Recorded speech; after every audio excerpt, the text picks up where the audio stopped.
कारण याच्याविषयी सरकारने निर्णय घेतलेला आहे, परंतु या निर्णयाची अंमलबजावणी अद्यापपर्यंत केलेली नाही. त्यामुळे शासकीय कर्मचाऱ्यांच्या मागण्यांना पूर्णपणे आमचा पाठिंबा तर आहेच, परंतु सरकारलाही या गोष्टीची दखल सरकारने घेतली पाहिजे. कारण या मागण्या मान्य केलेल्या आहे, निर्णय झालेले आहे. उगाच खोट्या गोष्टी करण्यापेक्षा ज्या काही गोष्टीच्या घोषणा झाल्या, सरकार व्यर्थ फक्त वेगळ्या ठिकाणी जात असताना सरकारी कर्मचारी आपल्या राज्याचा महत्वाचा घटक आहे, त्याच्या मागण्या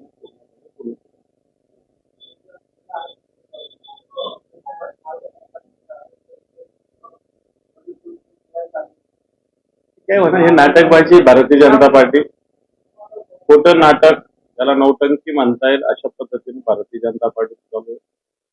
आत्ताही सगळ्या विरोधी पक्षाचं म्हणणं आहे की आत्ताच्या घडीला ज्या 514 जागा याच्यात 33% आरक्षण लागू करा. भारतीय जनता पार्टी हे का नाही करत? याच्यासाठी घटना दुरुस्ती करा. परंतु ते न करता भारतीय जनता पार्टी अशा पद्धतीनं होतं पुतळा मावशीचं प्रेम महिलावरच दाखवतो. त्यामुळे त्यांचा आंदोलनाला कोणताही अर्थ आहे असं मला तरी वाटतं.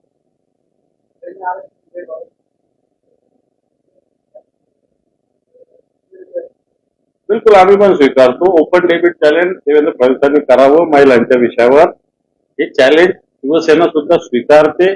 देवेंद्र फडणवीसांनी सांगावं कधीही कुठे या विषयावर बोलायचं, शिवसेना बोलेल.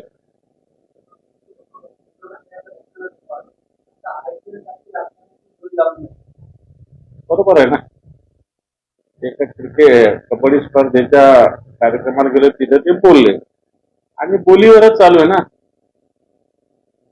तू एवढे घेतो, तू तेवढे दे, तुला एवढे, तुला तेवढे, काय दोन्ही खोटं बोलले तर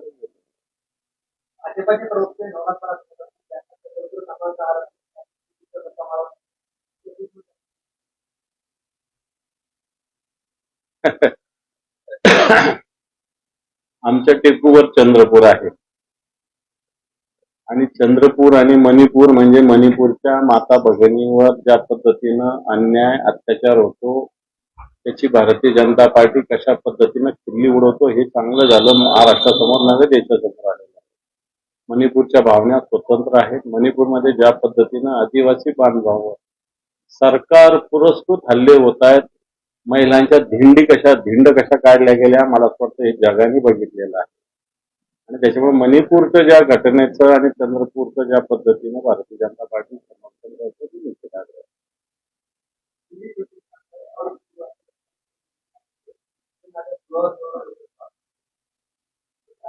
सुरुवात आहे, शिंदे गटाची सुरुवात आहे.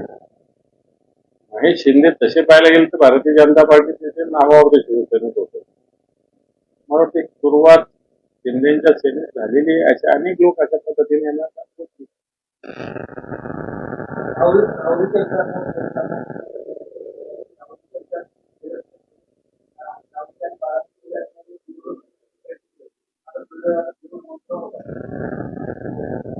फक्त लोकशाहीमध्ये निवडणुका होणं काही चुकीचे अशातला काही भाग नाही. राहुरी असेल किंवा बारामती असेल, राहुरीमध्ये भारतीय जनता पार्टीने याच्या आधी किती दिवे लावलेले नाहीत. ठीक आहे, दुर्दैवी घटना घडली, त्याच्यामुळे पोटनिवडणूक होती. परंतु राहुरीच्या जनतेनं मला असं वाटतं भारतीय जनता पार्टीला मुळीच मतदान केलं नाही पाहिजे. राहुरीमध्ये दहशत, दादागिरी, गुंडागर्दीचं राज्य होतं. येणार काळातलं हे राज्य संपवलं पाहिजे अशा प्रकारची भूमिका मतदारांनी घेतली पाहिजे.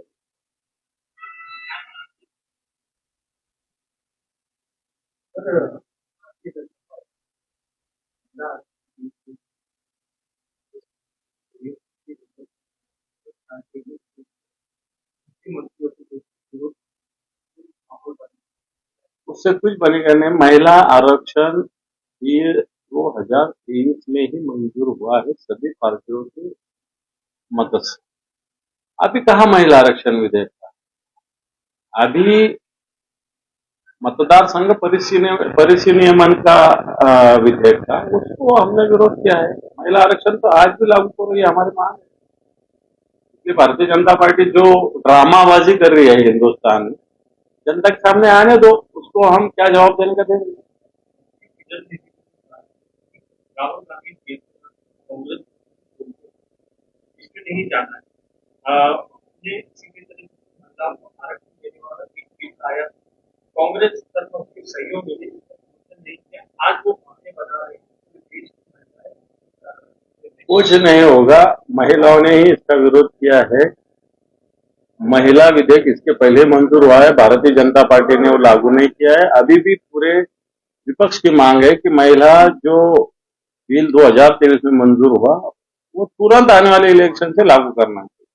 इसलिए भारतीय जनता पार्टी बढ़ा चला के अभी महिलाओं की बात करें, भारतीय जनता पार्टी के समय तो पूरे देश में महिलाओं पे अन्याय हुआ। हाथरस की घटना कब हुई, उन्नाव की घटना कब हुई, महाराष्ट्र में बदलापुर की घटना कब हुई, ये तो सब सामने आ रहे हैं ना बातें। तो महिलाओं के आरक्षण की बात करें, महिलाओं का संरक्षण की भी बात करो ना। इस देश में कहाँ संरक्षण है महिलाओं? झारग्राम का फैसला झारमुड़ी जो प्रधानमंत्री नरेंद्र मोदी झारमुड़ी बनाकर जो नाटक रचा है, वो नाटक की है। वो चुनावी ब्रेक को टीएमसी चुनावी ब्रेक को उसका फायदा वो चुनाव में लेना चाहता है। मैं समझता हूँ इलेक्शन में ऐसा कहीं जाने से, पंतप्रधान जाने से, बाकी कभी उनको पूछने का नहीं, जाने का नहीं। और अभी इलेक्शन के टाइम जाने का तो लोग बहुत हिंदुस्तान डेमोक्रेसी बहुत मजबूत मजबूत हुई हिंदुस्तान में और बंगाल में भी इसके लिए बहुत मजबूत है बंगाल की। योगी आदित्यनाथ कह रहे हैं कि ममता दीदी का नाम देने से प्रतिबंध लगा के सड़कों पर स्टार पार्टी। प्रभु श्री राम के नाम पे कोई हिंदुस्तान में बंदी नहीं लगाता। प्रभु श्री राम इस देश का नहे तो हिंदुत्व का एक बड़ा अपना एक दैवत। और मैं समझता हूँ ये योगी और कौन उनके वो सब लोग इस प्रकार प्रभु श्री राम का नाम लेके राजनीति करना चाहते हैं, ऐसा समझ। दिल्ली की शराब नीति में सुनवाई मामले को जस्टिस स्वर्ण कांता शर्मा उनको हटाने की मांग याचिका दायर मानना चाहिए। अगर एक आधा एक्टिव उसमें कोई डिमांड करता है जज के सामने हमारी टिकट की सुनवाई नहीं हो रही तो मानने को क्या प्रॉब्लम है, माननी चाहिए थी। सिंपल ने कहा है कि लागू होगा उसके बाद बिल्कुल रख दिया। भारतीय जनता पार्टी ने सिर्फ उस टाइम भी ऐसा क्रेडिट लेने का प्रयास किया, पूरे देश में महिलाओं की अभी जैसे रैली कर रहे वैसा ही किया, लेकिन हुआ क्या था? फिर उस टाइम उन्होंने जो किया था उस टाइम उनके भाषण निकालो। फिर अभी तक क्या किए 2026 तक उन्होंने?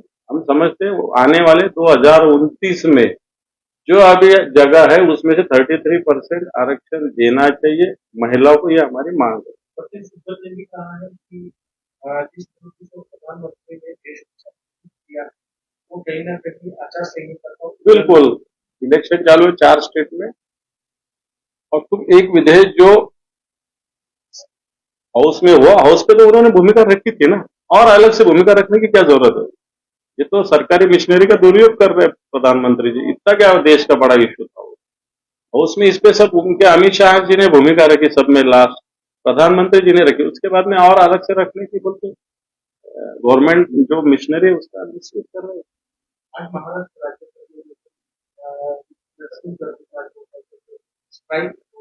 बिल्कुल उनकी जो डिमांड है वो सही डिमांड है। उनकी डिमांड वैसा देखा जाए तो सरकार ने मानी है, लेकिन मानने के बाद उसका इम्प्लीमेंटेशन नहीं किया। तो जल्द से जल्द इम्प्लीमेंटेशन करना चाहिए। ये उनकी डिमांड सही डिमांड है, उनकी डिमांड पूरी करनी चाहिए।